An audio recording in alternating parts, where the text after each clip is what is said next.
ونستعينه ونستغفره ونؤمن به ونتوكل عليه ونعوذ بالله من شرور أنفسنا ومن سيئات أعمالنا من يهده الله فلا مضل له ومن يضلله فلا هادي له وأشهد أن لا إله إلا الله وحده لا شريك له وأشهد أن محمدا عبده ورسوله أما بعد فأعوذ بالله من الشيطان الرجيم بسم الله الرحمن الرحيم إنما المؤمنون إخوة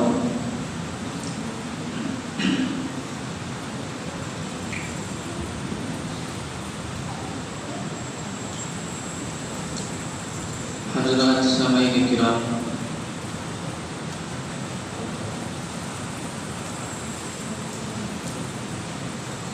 یہ جو آیت کریمہ ابھی آپ حضرات نے سنی ہے،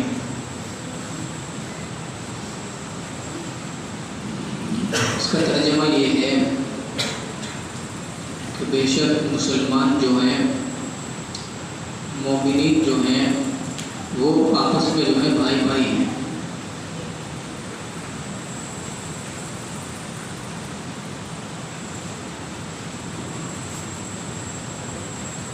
اور ایک حدیث شریف ہے نبی کریم صلی اللہ علیہ وسلم کی کہ مثل المؤمن فی توادہ وتراحمہ وتعاطفہ کمثل الجسد اذا اشتكى منه عضو تداعى له سائر الجسد بالسهر والحمى او كما قال علیہ الصلوۃ والسلام، کہ مومنین کی مثال آپس میں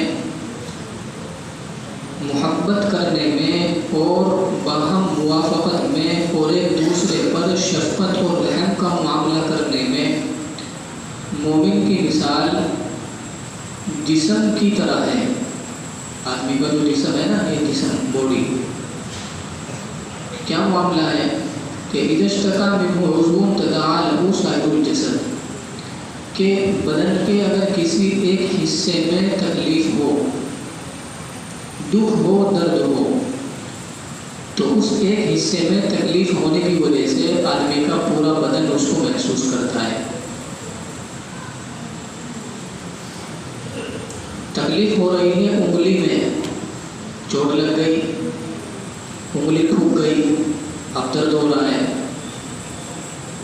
تو ایسا نہیں ہے کہ نیند صرف انگلی کو نہیں آئے گی بلکہ پورا بدن جاگ رہا ہوتا ہے،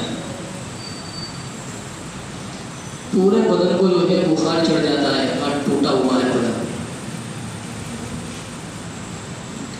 ایسے ہی جو آیت کریمہ ہے انما المؤمنون اخوہ، کہ مومنین آپس میں بھائی بھائی ہیں، تو کسی ایک بستی کے ایک جگہ کے مسلمان بھائی بھائی ہیں اور باقی جو دور پار کے ہیں وہ آپس میں بھائی بھائی نہیں ہیں، ایسا نہیں ہے۔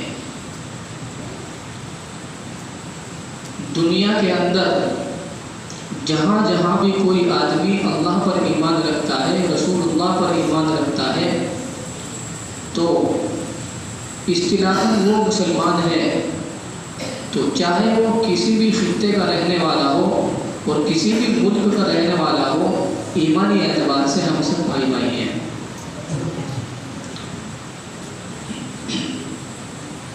چاہے وہ امیر ہو، چاہے وہ غریب ہو، چاہے وہ برادری سے سید ہو، ہاشمی ہو، یا کہ وہ گڈریا ہو یا فقیر ہو، لیکن اگر وہ مسلمان ہے، اللہ کو مانتا ہے، رسول اللہ کو مانتا ہے، تو پھر آپس میں ہم سب ایمانی بھائی بھائی ہیں۔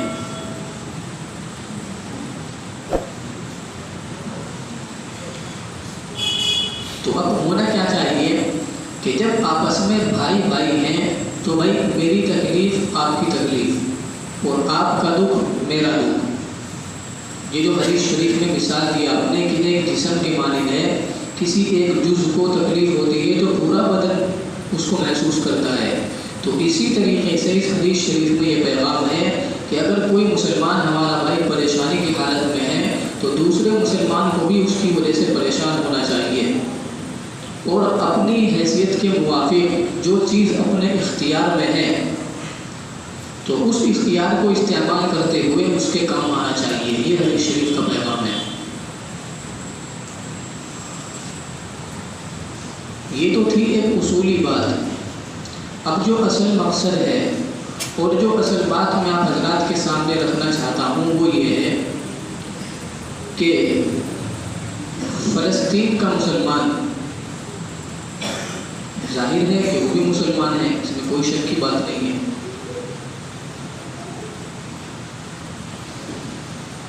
ہم لوگ جو ہے جو ہمارے اختیار میں ہیں ہم ان کے لیے وہ کام کیوں نہیں کر رہے بھائی؟ آپ مجھے اچھی طرح سوچ کے بتائیں، کیا اللہ تبارک و تعالیٰ نے مسجد اقصیٰ اس کا تذکرہ قرآن کریم کے اندر نہیں کیا؟ 15ویں پارے کے شروع میں ہی سورہ بنی اسرائیل جو شروع ہو رہی ہے، پہلی ہی آیت میں اللہ تبارک و تعالیٰ فرماتے ہیں سبحان الذی اسری بعبدہ لیلا من المسجد الحرام الی المسجد الاقصی الذی بارکنا حولہ لنریہ من آیاتنا انہ هو السمیع البصیر۔ یہ پہلی ہی آیت میں مسجد اقصیٰ کا بیان ہے۔ کیا نبی اکرم صلی اللہ علیہ وسلم نے 16 یا 17 مہینے اس مسجد اقصیٰ کی طرف رخ کر کے نمازیں نہیں پڑھی ہیں؟ پہلا قبلہ وہی تھا، بعد میں قبلہ چینج ہوا اور ہم جو آپ کو حکم ہو گیا، وحی آ گئی کہ اے نبی آپ جو ہے اپنا قبلہ بدل لیجئے، اب مسجد اقصیٰ سے رخ کو ہٹا کر نماز میں اپنا رخ خانہ کعبہ کی طرف کیجئے۔ پہلے 16 یا 17 مہینے اسی طرف رخ کر کے نمازیں ہوئی ہیں، صحابہ کرام نے نمازیں پڑھی آپ کے ابتدا میں۔ کیا اس مسجد اقصیٰ میں معراج کی رات ہمارے نبی صلی اللہ علیہ وسلم نے مصلی پہ کھڑے ہو کر انبیاء کرام کی امامت نہیں کروائی ہے؟ آپ حضرات سنتے ہیں معراج کا واقعہ۔ تو مسجد اقصیٰ صرف فلسطینیوں کی نہیں ہے، ہر مسلمان چاہے وہ ہندوستان کا ہو اور چاہے وہ کسی بھی ملک کا ہو، مسجد اقصیٰ اس کی بھی ہے، ہر مسلمان کی ہے مسجد اقصیٰ۔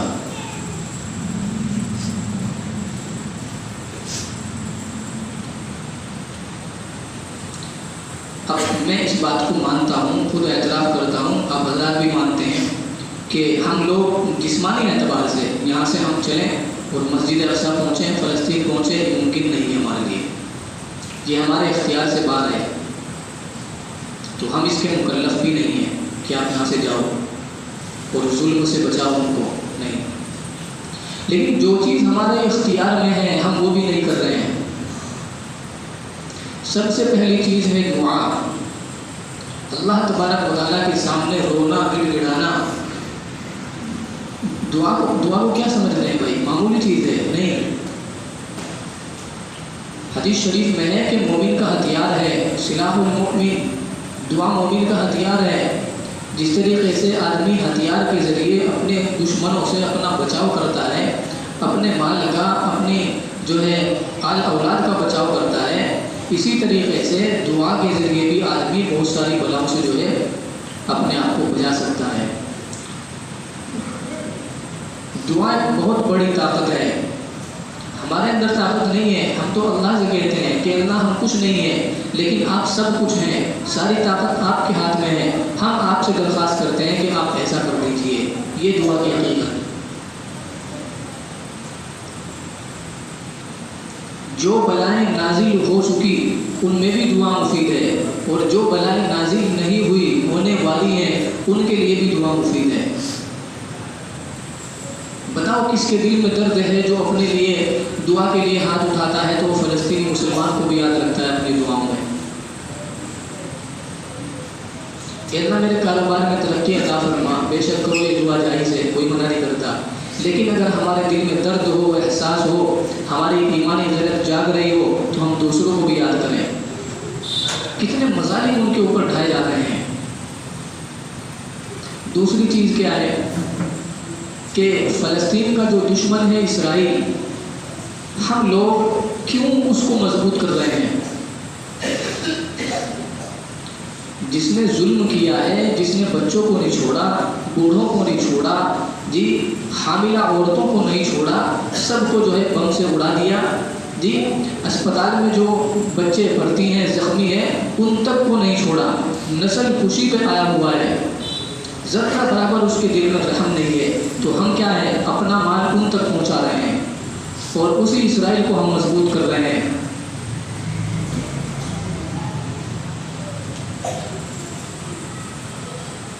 تو جو اسرائیلی مصنوعات ہیں، ہمارا فرض ہے کہ ہم ان کا بائیکاٹ کریں، سختی کے ساتھ ان کا بائیکاٹ کریں۔ کچھ لوگ کہتے ہیں کہ جی جو اس میں تھمس اپ میں جو مزہ ہے وہ دوسری بوتلوں میں نہیں ہے۔ تو بھائی تمہیں اپنے مزے کی پڑی ہے اور ادھر جو ہے خون ہو رہے ہیں، قتل ہو رہے ہیں، کس کا؟ ہمارے بھائیوں کا، ہماری بہنوں کا قتل ہو رہا ہے۔ وہ مسجد اقصیٰ جو ہے چھینتی جا رہی ہے ہمارے ہاتھوں سے۔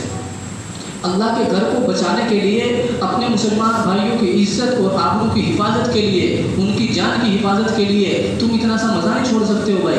کیا کیسے مسلمان ہو بھائی؟ کہاں گئی تمہاری ایمانی غیرت؟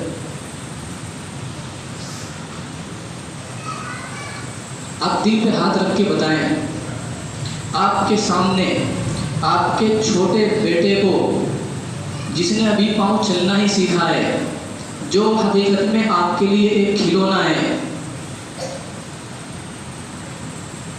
اس کو قتل کر دیا جائے آپ کی آنکھوں کے سامنے، اس کے ٹکڑے ٹکڑے کر دیا جائے، تو کیا ایسے قاتل سے اور ایسے دشمن سے اس کی دکان پہ جا کے آپ سامان خریدیں گے؟ قیامت تک بھی نہیں خریدیں گے۔ کیوں؟ یہاں دکھ ہو رہا ہے کہ میرے بیٹے کو قتل کیا تھا، میرے بھائی کو قتل کیا تھا۔ ابھی میں نے آیت کریمہ جو پڑھی تھی، انما المؤمنون اخوہ، یہ ہے وہ فرقو کہ سارے مسلمان آپس میں بھائی بھائی ہیں۔ تو کہاں گیا ہمارا درد اور کہاں گیا ہمارا دکھ؟ ہمارے دل کیوں مردہ ہو چکے ہیں؟ کیوں احساس ختم ہو گیا؟ ہم ذرا سا مزہ چھوڑنے کو تیار نہیں ہیں۔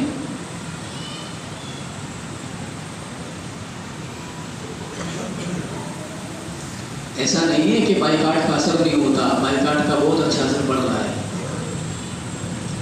پاکستان کے اندر جو ہے مسلسل مہم چل رہی ہے بائیکاٹ کی۔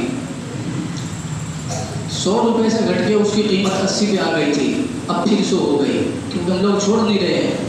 جہاں بھی فنکشن ہو، ولیمہ کی دعوت ہو، شادی ہو، تو وہی چل رہی ہے کوکا کولا اور تھمس اپ، کہ اس میں زیادہ مزہ آتا ہے۔